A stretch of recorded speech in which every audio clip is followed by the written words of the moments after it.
অমানবিক আচরণ, বৃদ্ধা সবজি বিক্রেতাকে এবার মারধরের অভিযোগ। হাওড়া থানার কালীবাবু বাজারে এক বৃদ্ধা সবজি বিক্রেতার কাছ থেকে জোর করে টাকা দাবি করা হয়েছিল বলে অভিযোগ, এবং যখন তিনি টাকা দিতে অস্বীকার করেন তখন তাকে মারধর করা হয় বলে অভিযোগ।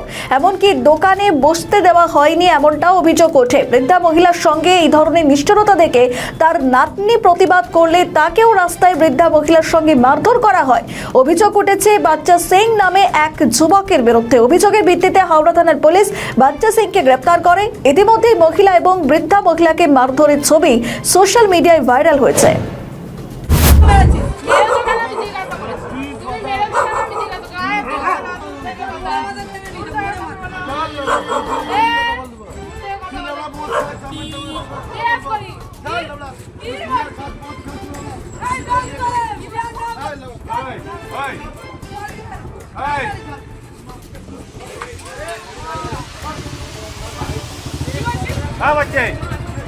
বেশি গুন্ডা হয়ে গেছে, মনে একটা মেয়ের গায়ে হাত তুলছে, লজ্জাও করে না।